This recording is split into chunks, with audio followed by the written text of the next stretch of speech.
High monthly car payments is a serious problem that is hurting millions of people's finances around the world, but it doesn't have to be that way. When you're in the market for buying a car, I think you can agree that it's best to have a plan or strategy in place, and that's precisely why I created this video, to break down each aspect of the 24-10 rule and how it works. Make sure you stick to the end where I share some interesting pros and cons to this very rule. I want to welcome you back to my Biesinger Fire Journey channel.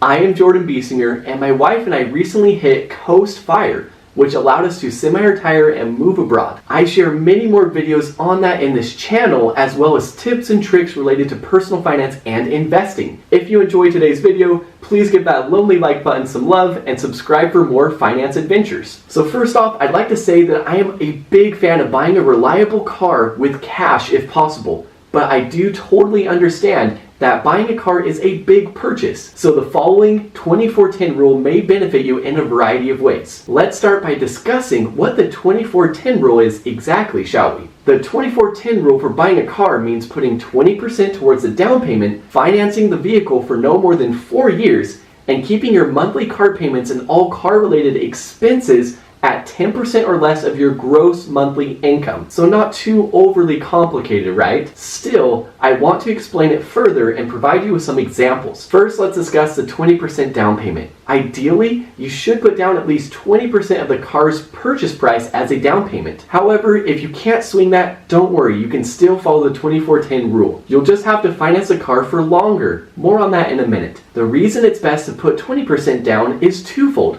First, it'll help you get a lower interest rate on your loan. Second, you won't be upside down on your loan. You won't owe more than the car is worth. If you put down less than 20%, you may be required to purchase gap insurance. This insurance covers the difference between what you owe on the loan and the car's actual cash value if it's totaled in an accident. Next is a 4-year loan term. Once you've figured out how much you can put down, it's time to look at the loan itself. The 24-10 rule says that you should finance your car for no more than 4 years if possible. You may be thinking, why 4 years? For one thing, the longer your loan term, the more interest you'll pay. So the money that you would have gone towards extra payments could stay safely in your pocket, not the bank's. So Credit Karma says that the average loan length is 72 months or 6 years for those with high credit scores.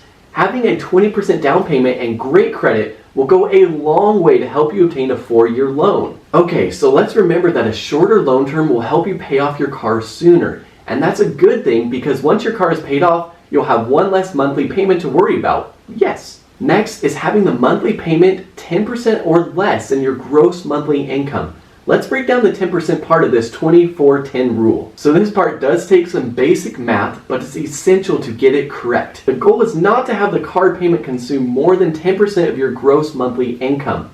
So let's say you make $3,000 per month. You shouldn't spend more than $300 per month on your car payment and related expenses such as gas, oil changes, and repairs. Make sure you take into account any other debts that you may have. If you already possess a significant monthly debt payment, you may want to go even lower than that 10%.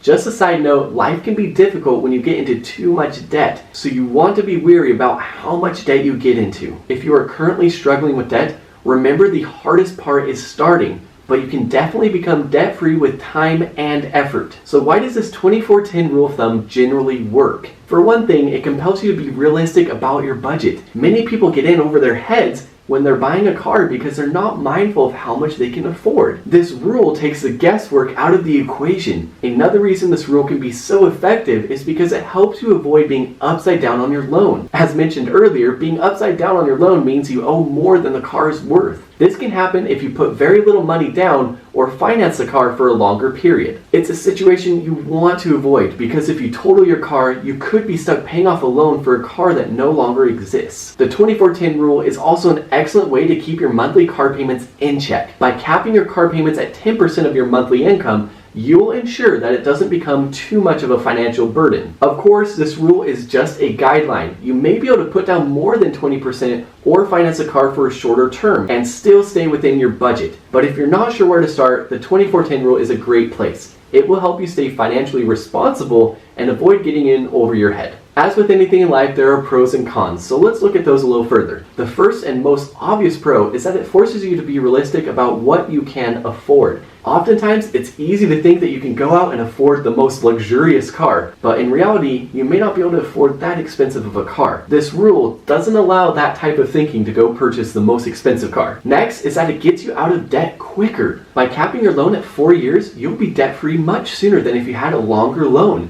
Nothing is better than being debt-free, so this is definitely a pro. Additionally, the 24/10 rule helps you avoid negative equity. As mentioned earlier, negative equity is when you owe more on the loan than what the car is worth. This can happen if you put down very little money or finance the car for the long term. It's a situation you want to avoid because owing more than something is worth just plain out stinks. Finally, the 24/10 rule keeps your monthly payments in check. By capping your car payments at 10% of your monthly income, you'll ensure that it does not become a financial burden. This is a huge deal because a lot of people get in over their heads by financing a car they really cannot afford. Now let's examine some of the cons to this rule. The first and most obvious con is that it is only a rule of thumb.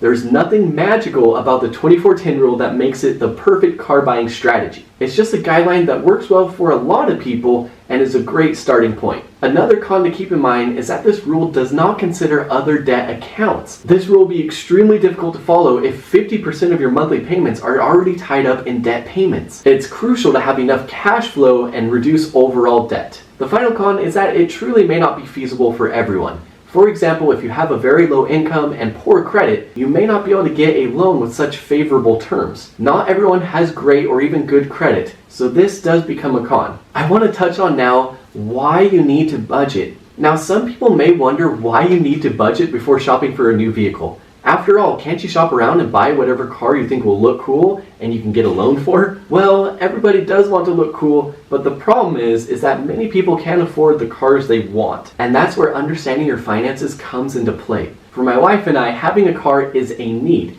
Anything extra that is fancy or above average is what we consider a want and unnecessary right now. Knowing how much money you have going out and coming in each month helps you know how much you can really afford. It takes all the emotions out of car buying and helps you think with your head instead of your heart. And that's definitely a good thing because, as we all know, emotions can lead to bad money decisions. So yes, many of us feel that creating a budget is not the most pleasant or fun thing to do, but it's a necessary evil that we must conquer. So owning a car is a big financial responsibility, so make sure you prepare before signing the dotted line. The 24/10 rule can be an excellent rule of thumb and a great starting point when buying a car. It's simple and it works for many people. However, it is not a hard and fast rule. It's okay to be flexible. It really comes down to two basic personal finance principles. One, buying what you only really need that is high quality and will last for the long run, and two, living within your means, not spending more money than you should. My wife and I have always been huge fans of Toyota cars. We have driven them for many years and have never had any issues. You can just drive those suckers forever. It wasn't always that way though. Back in the day, I got a loan on a used second-hand Land Rover that had about 100,000 miles. That thing was breaking down left and right. Almost every other week I had these huge repairs. It was just not good on so many levels for my finances. So on top of buying something that you can afford, make sure you find something that is good quality and will last you for the long run. That's a wrap for today. Let me know in the comment section below what else you'd like to know about personal finance and investing.